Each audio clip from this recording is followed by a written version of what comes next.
ثم قست قلوبکم من بعد ذلک، اور پھر سخت ہو گئے ان کے دل اس کے بعد، فہی کالحجارۃ، پس وہ دل ہو گئے بمنزل پتھر کے۔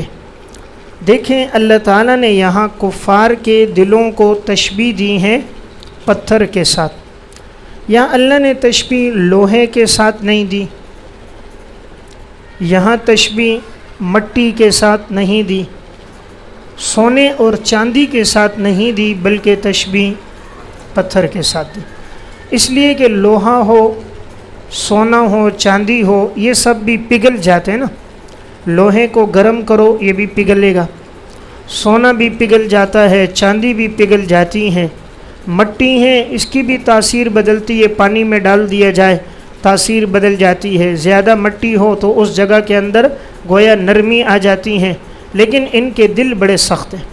تو دل اس طرح سخت ہیں کہ اللہ نے ان کے دلوں کو تشبیہ دی حجارہ، پتھر کے ساتھ، یعنی پتھر جو ہے نہ یہ پانی میں گلتا ہے اور نہ ہی آگ پہ پکانے سے یہ پتھر گلتا ہے۔ لوہا، سونا، چاندی، اس کو آگ پہ گرم کر دیا جائے پگھل جائے گا، لیکن پتھر کو جتنا گرم کرو یہ پگھلے گا نہیں۔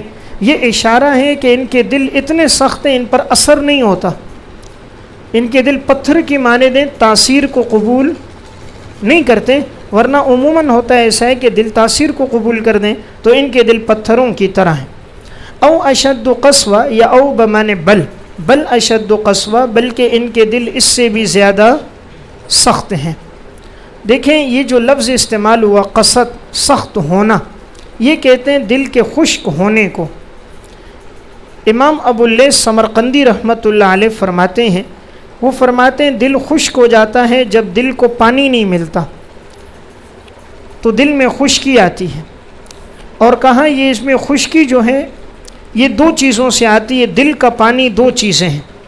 وَيُبْسُ الْقَلْبِ أَنْ يَيْبَسَ عَنْ مَاءَيْنِ أَحَدُهُمَا مَاءٌ خَشِيَّةِ اللَّهِ وَالثَّانِي مَاءُ شَفْقَةِ الْخَلْقِ، دل خشک ہوتا ہے دو پانیوں سے، ایک ہے اللہ کی خشیت کا پانی، یہ اگر نہ ملے، دوسرا مخلوق پہ شفقت کا پانی۔ تو ماء خشیت اللہ، ایک پانی اللہ کی خشیت کا، دوسرا پانی ماء شفقت الخلق، مخلوق پہ شفقت کا پانی۔ جب یہ دو پانی نہیں ہوتے تو دل خشک ہو جاتا ہے۔ تفسیر سمرقندی جلد 1 صفحہ 165۔ یہاں لفظ استعمال ہوا او، لفظ او کئی معنی کے لیے آتا ہے، یہ تخییر، تنویع، تکثیر اور ترقی سب معنی میں استعمال ہے۔ یہاں یہ ترقی کے معنی میں استعمال ہوا ہے، ترقی من الادنی الی الاعلی، یہاں ترقی من الادنی الی الاعلی، کہ ان کے دل پتھر کی طرح ہیں، بل اشد قسوہ، بلکہ پتھر سے بھی زیادہ سخت ہیں۔ اب آگے وَإِنَّ مِنَ الْحِجَارَةِ، پتھروں کی 3 قسمیں بیان ہیں۔ بعض پتھر وہ ہیں لما یتفجر منہ الانہار، کہ پھوٹ پڑتی ہیں ان سے نہریں۔ وَإِنَّ مِنْهَا، اور پتھروں میں سے بعض وہ ہیں لما یشقق، جب وہ پھٹ پڑتے ہیں، فیخرج منہ الماء، تو پس نکلتا ہے اس سے پانی۔ وَإِنَّ مِنْهَا لَمَا يَهْبِطُ مِنْ خَشْيَةِ اللَّهِ، اور یقیناً پتھروں میں سے بعض وہ ہیں جو گر پڑتے ہیں اللہ کے خوف سے، اور نہیں اللہ تعالیٰ غافل اس سے جو تم عمل کر رہے ہو۔ دیکھیں پتھر کی پہلی قسم کون سی بیان ہوئی؟ جس سے نہریں پھوٹ رہی ہیں، اور دوسری قسم وہ ہے جس سے پھٹتا ہے تھوڑا تھوڑا پانی نکلتا ہے۔ تو دیکھیں یہ اعلیٰ سے ادنا کی طرف آئے۔ بعض پتھر وہ ہیں جس سے نہریں جاری ہیں، بہت زیادہ پانی، اور اب دوسری قسم اس سے ادنا، کہ اس سے نہریں تو نہیں جاری لیکن تھوڑا تھوڑا پانی جاری ہے۔ تیسرا وہ ہے جس سے نہ نہر جاری ہے نہ تھوڑا پانی جاری ہے، لیکن اس میں اتنی خشیت ہے کہ اللہ کے خوف سے وہ گر پڑتا ہے۔ تو پتھروں کی 3 قسمیں ہیں، اس طرح انسانوں کی بھی 3 قسمیں۔ ایک انسان وہ ہے جس کی آنکھوں سے آنسو اتنے نکلتے ہیں جس طرح کے نہریں، مسلسل اللہ کے سامنے روتا رہتا ہے، نہروں کی طرح آنسو بہتے ہیں۔ دوسرا وہ ہے جس سے آنسو کم نکلتے ہیں، تو وہ دوسری قسم ہے جس سے پانی نکل رہا ہے، یعنی کم آنسو ہیں۔ اور تیسری قسم وہ ہے کہ آنسو تو نہیں نکلتے لیکن دل میں اللہ کا ڈر ہوتا ہے، اللہ کا خوف دل میں ہوتا ہے، رونے کی شکل بنا دیتا ہے لیکن آنکھوں سے آنسو نہیں نکلتے۔ یہاں جس طرح پتھروں کی 3 قسمیں ہیں، اس طرح انسان کے علم کی بھی 3 قسمیں علماء کی. علماء کا جو علم ہے، بعض کا علم ایسا ہے کہ وہ سمندر ہے، علم ایسا ہے جیسے کہ سمندر ہے، اس سے نہریں پھوٹ رہی ہیں، اس کے علم سے لوگ مستفید ہو رہے، نہر ہے. اور بعض کا علم کم ہوتا ہے، نہریں تو نہیں ہوتی لیکن تھوڑا تھوڑا پانی چل رہا ہوتا ہے. اور بعض تیسرے قسم کے علم تو نہیں ہوتا، نہ بڑی نہریں نہ چھوٹی نہریں، لیکن ان کے دل میں اللہ کا ڈر ہوتا ہے، نیک ہوتے ہیں، متقی پرہیزگار ہوتے ہیں، عابد ہوتے ہیں. اگرچہ علم کی نہر نہیں ہوتی لیکن دل میں خشیت اور تقوی موجود ہوتا ہے. اب دیکھیں یتفجرو، یتفجر یہ تفجر یتفجرو باب تفاعل سے فعل مضارع، اور یہ کثرت کی طرف اشارہ ہے، نہریں پھوٹ رہی. اور یشقق یہ اصل میں تھا یتشقق، یہ بھی باب تفاعل ہے، تشقق یتشقق. اور یہاں پر تا کو شین کر کے شین کو شین میں مدغم کر دیا تو ہو گیا یشقق، کہ پھٹ پڑتی ہیں اس سے نہریں.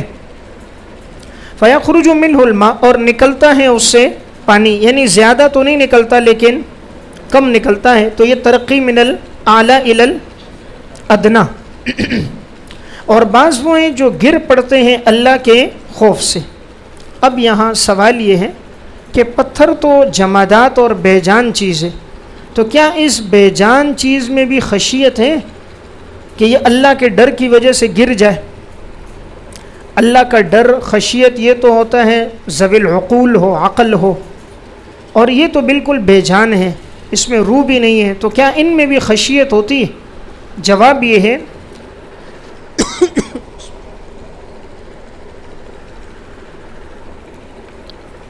اللہ تعالیٰ کی جتنی بھی مخلوقات ہیں ان تمام میں اللہ تعالیٰ نے خشیت کو رکھا ہے. اہل سنت والجماعت کا مذہب یہ ہے کہ حیوانات ہوں، جمادات ہوں، ان کے اندر بھی تسبیح بھی ہے، اللہ کی تقدیس بھی ہے، اور ان میں بھی خشیت ہے، لیکن ہم اس سے واقف نہیں ہیں. قرآن کریم میں اس کی طرف اشارہ بھی موجود ہے. امام بغوی رحمۃ اللہ علیہ تفسیر معالم التنزیل میں فرماتے ہیں، ان کی ایک عبارت ہے، ان مذہب اہل سنت والجماعہ ان للہ تعالی علما فی الجمادات وسائر الحیوانات. اہل سنت والجماعت کا مذہب ہے یقیناً اللہ تبارک و تعالیٰ کے پاس جمادات، تمام حیوانات سب کا علم ہے، سوى العقلاء ولا یقف علیہ غیرہ، اور کوئی بھی اللہ کے علاوہ اس پر مطلع نہیں ہو سکتا، اللہ ہی سب پر مطلع ہے. فلاح صلاۃ و تسبیح و خشیت، اور یہ جتنے بھی مخلوقات ہیں سب تسبیح، خشیت، سب اللہ کو یاد کرتی ہیں. وَإِن مِّن شَيْءٍ إِلَّا يُسَبِّحُ بِحَمْدِهِ وَلَٰكِن لَّا تَفْقَهُونَ تَسْبِيحَهُمْ. نہیں ہے کوئی اللہ کی مخلوق مگر سب اللہ کو یاد کرتے ہیں لیکن تم اس کی تسبیح کو سمجھ نہیں سکتے. سورہ بنی اسرائیل آیت نمبر 44. وَإِن مِّن شَيْءٍ إِلَّا يُسَبِّحُ بِحَمْدِهِ، شَيْءٍ نکرہ، نہیں ہے کوئی چیز مگر اللہ کی تسبیح کرتی ہے. تو ہر چیز میں پتھر بھی شامل ہے نا، ہر شے میں پتھر بھی شامل ہے، تو پتھر بھی تسبیح کر رہا ہے. وَلَٰكِن لَّا تَفْقَهُونَ تَسْبِيحَهُمْ، لیکن تم اس کی تسبیح کو نہیں سمجھتے. اس سے معلوم یہ ہوا اہل سنت والجماعت کے ہاں پتھر میں بھی اللہ نے اتنا شعور اور وہ رکھا ہے کہ اللہ اسے سمجھ رہا ہے. جیسے حدیث میں آتا ہے رسول اللہ صلی اللہ علیہ وسلم نے فرمایا، جب آپ احد پہاڑ پر گئے آپ نے فرمایا ھذا جبل یحبنا ونحبہ، یہ ایسا پہاڑ ہے کہ ہم اس سے محبت کرتے ہیں اور یہ ہم سے محبت کرتا ہے. حالانکہ محبت تو ذوی العقول میں ہوتی، لیکن آپ نے یہاں پہاڑ کی طرف محبت کی نسبت کی. اسی طرح صحیح مسلم کی روایت ہے، انی لاعرف حجرا بمکہ کان یسلم علی قبل ان ابعث وانی لاعرفہ الان. ایک ایسا پتھر ہے میں اس کو جانتا ہوں، وہ مجھے سلام کرتا ہے اور نبوت سے پہلے آپ کو سلام کرتا تھا.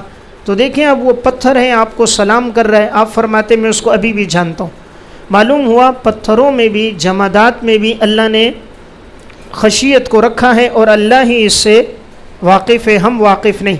جیسے حیوانات کا بھی ایک واقعہ ملتا ہے صحیح بخاری مسلم میں کہ ایک جو گائے تھی اس کو ایک شخص لے کے جا رہا تھا، تو اس نے جب اس کو مارا تو مارنے کے بعد اس گائے نے پیچھے کی طرف دیکھا اور کہا کہ انا لم تخلق لہذا، ہمیں اس کام کے لیے نہیں پیدا کیا، انما خلقنا لحراست الارض، ہم تو پیدا ہوئے کہ ہم پہ کھیتی باڑی کی جائے اور وہ تم ہم پہ سوار ہو رہے ہو یعنی گائے بیل تو سواری کے لیے پیدا نہیں ہوئے. تو جب اس نے یہ جملہ کہا، کلام کیا، آپ صلی اللہ علیہ وسلم نے فرمایا فَإِنِّي أُؤْمِنُ بِهِ أَنَا وَأَبُو بَكْرَ وَعُمَرَ، میں بھی اس پہ ایمان لاتا ہوں، ابو بکر عمر بھی لاتے ہیں. تو دیکھیں یہاں حیوان ہے اور وہ بات کر رہا ہے نا، تو معلوم ہوا حیوانات میں بھی اللہ نے شعور رکھا ہے اور ان میں بھی خشیت ہے، لیکن اس کی صحیح واقفیت اللہ ہی کو ہے، ہمیں اس کی واقفیت نہیں ہے.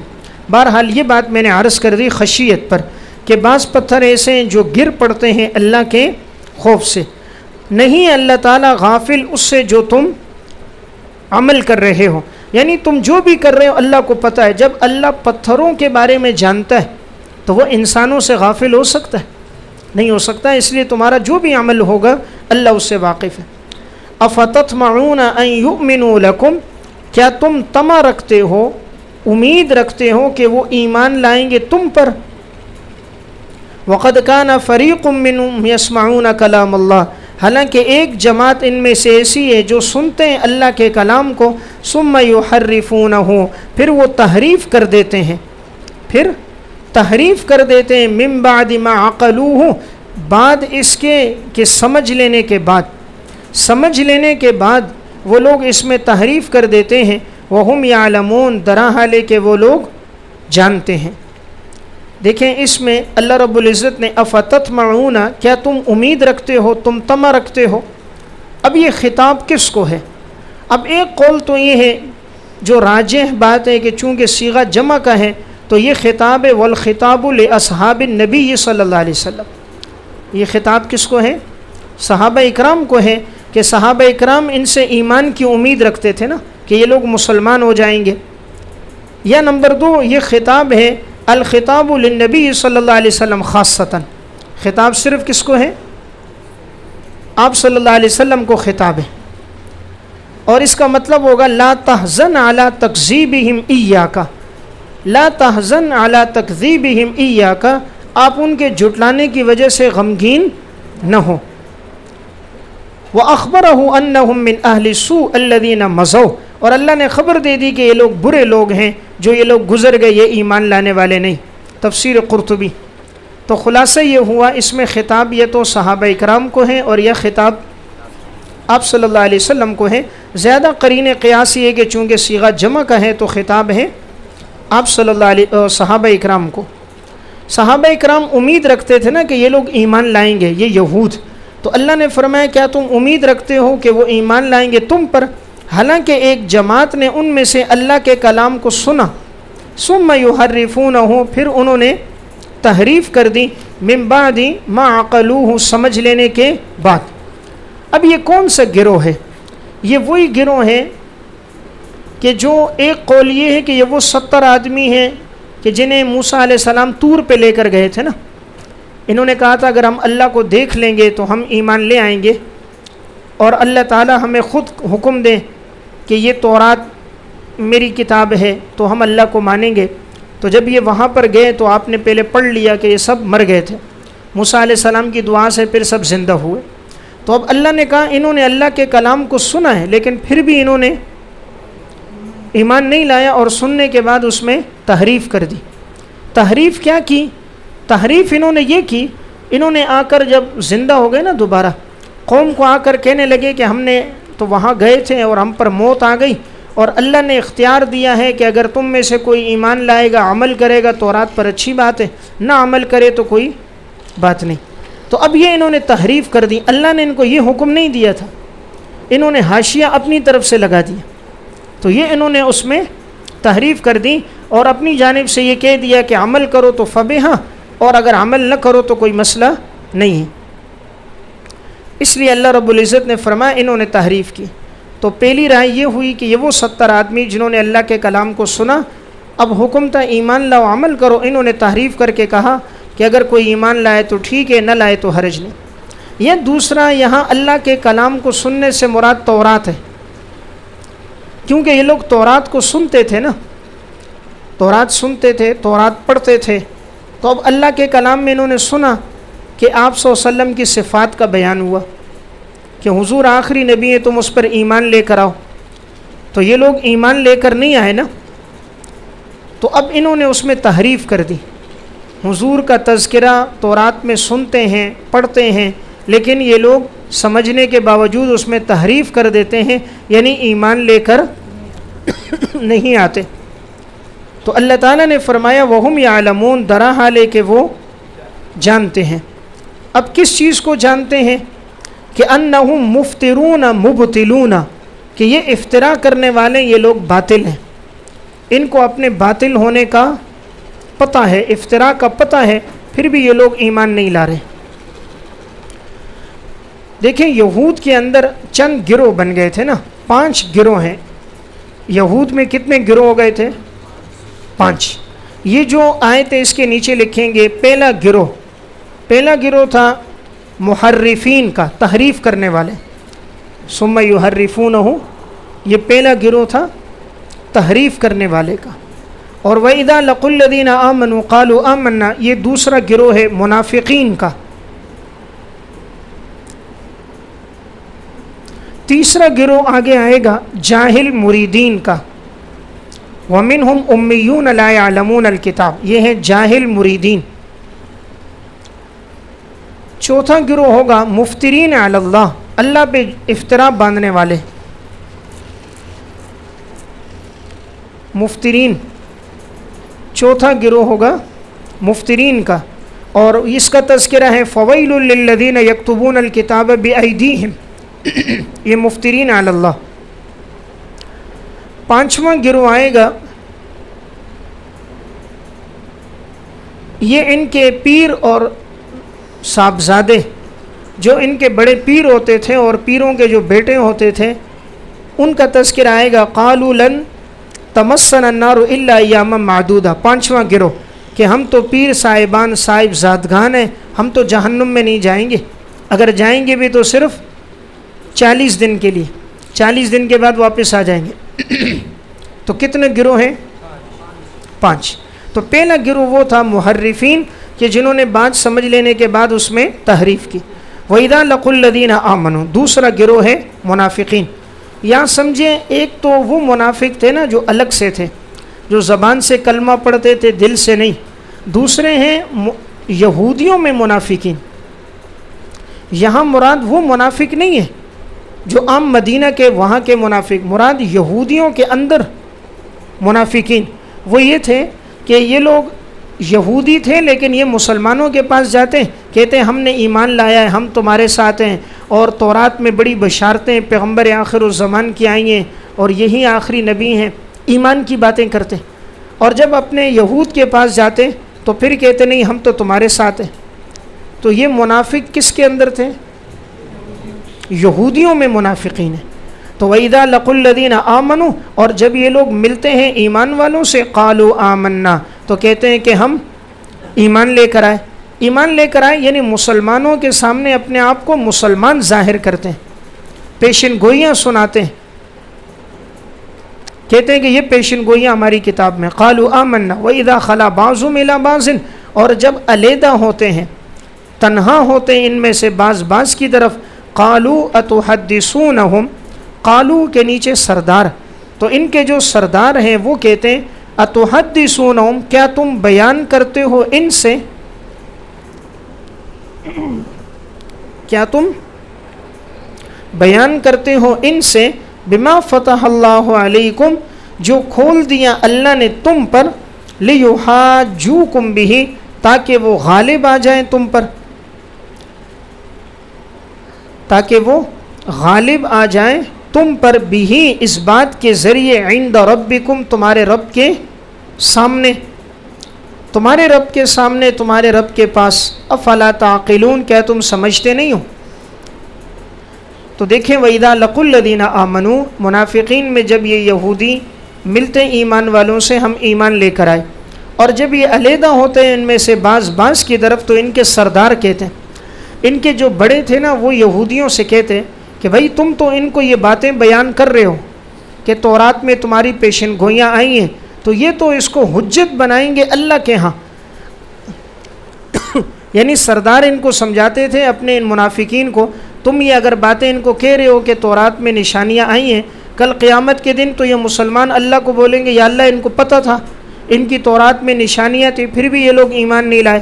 تو سردار ان کو سمجھاتے تھے یہ باتیں ان کے سامنے نہ کرو ورنہ کل تم پکڑے جاؤ گے، مسلمان کہیں گے یہ تو ہمیں بتاتے تھے، ان کو پتہ تھا۔ تو ترجمہ سمجھ آیا؟ قالو، سرداروں نے کہا، اتحدثونہم، کیا تم بیان کرتے ہو ان سے؟ دیکھیں تحدثو کا فاعل جو ہے نا منافقین ہے، ہم مومنین ہے، مفعول بھی مومنین ہے، اور فاعل کون ہے؟ منافقین ہے۔ یہود کے منافقین فاعل ہیں اور ہم مفعول ہے۔ ترجمہ، کیا تم بیان کرتے ہو ان سے، یعنی تم اے یہود کے منافقین بیان کرتے ہو ان یعنی ایمان والوں سے، وہ جو اللہ نے کھول دیا تم پر، یعنی گویا اشارہ ہے اللہ نے علم تم پہ کھولا ہے، گویا مسلمانوں کے پاس علم نہیں ہے، علم تو تمہارے پاس ہے، تم پر اللہ نے علم کھولا، اور پیشن گوئیاں تو تم جانتے ہو، مسلمان یہ پیشن گوئیاں نہیں جانتے۔ لیحاجوکم لام عاقبت ہے، تاکہ وہ غالب آ جائیں تم پر، بھی اس بات کے ذریعے عند ربکم، تمہارے رب کے ہاں، تاکہ وہ تم پر غالب آ جائیں۔ افلا تعقلون، کیا تم اس بات کو نہیں سمجھتے؟ اب دیکھیں یہاں پر اس کو جو تعبیر کیا گیا نا، فتح سے تعبیر کیا گیا، انہوں نے تعبیر فتح سے کیا، یہ اشارہ ہے تفسیر ابو سعود میں، التعبیر عنہ بالفتح للایذان بانہ سر مکنون وباب مغلق لا یقف علیہ احد، کہ یہ ایک پوشیدہ راز ہے اور یہ بند دروازہ ہے، کوئی بھی اس پر واقف نہیں ہے، یعنی ان پیشن گوئیوں سے کوئی واقف نہیں ہمارے علاوہ، تو تم کیوں ان کو یہ پیشن گوئیاں بتا رہے ہو؟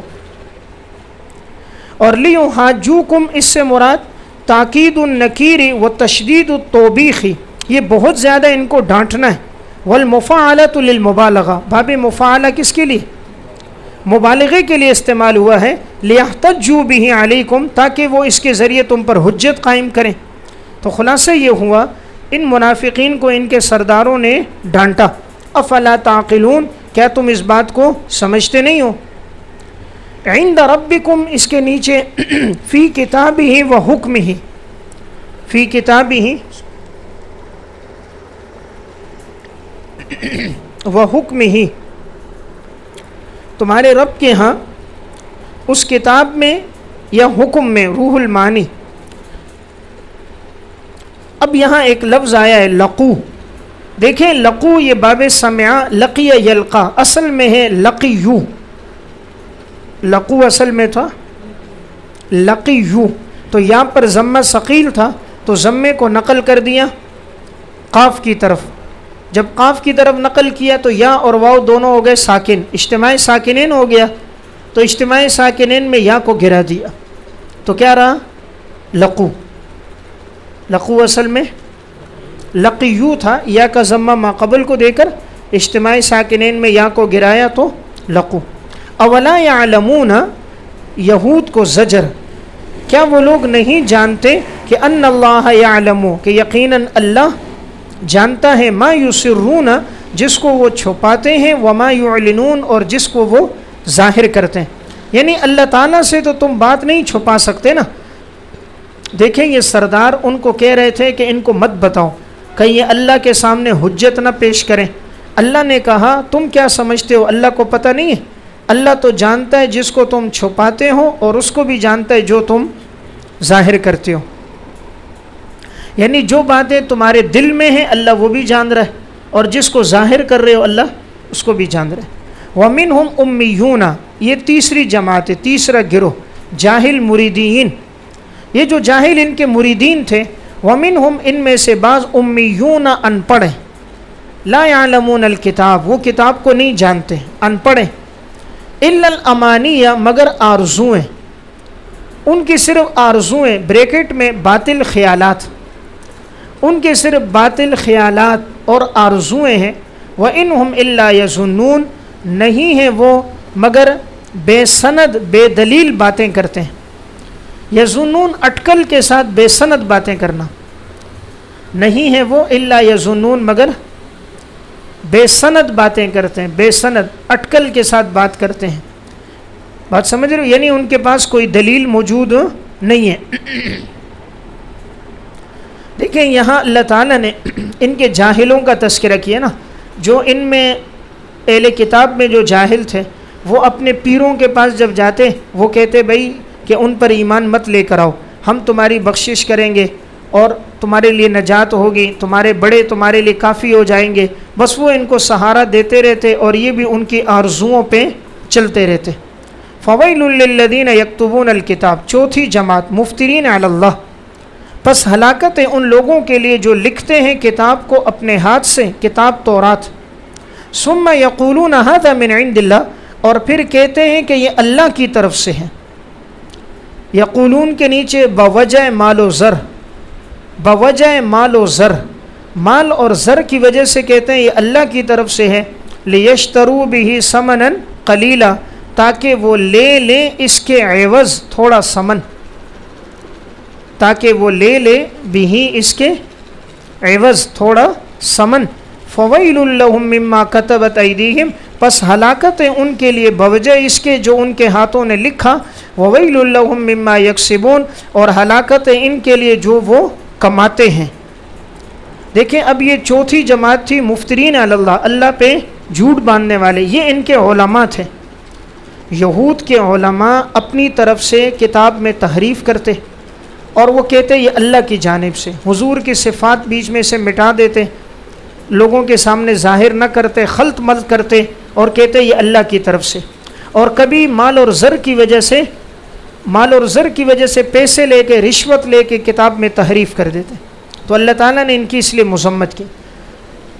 تو فویل للذین، پس ہلاکت ہے ان لوگوں کے لیے یکتبون الکتاب، جو لکھتے ہیں کتاب کو اپنے ہاتھوں سے، یعنی تحریف خود کرتے، ہاتھوں میں اشارہ ہے تحریف خود کرتے ہیں۔ کیوں؟ ثم یقولون بوجہ مال و زر، پھر وہ کہتے ہیں یہ اللہ کی طرف سے، یعنی ڈبل گناہ، ایک تحریف کرنا اور نمبر دو اس کی نسبت اللہ کی طرف کر دینا، تو گویا کہ یہ دو بڑے گناہ تھے۔ تو ایک تو تھا وضع المسائل من النفس ما لم یأذن بہ اللہ، مسائل کو گھڑنا جبکہ اللہ نے حکم نہیں دیا۔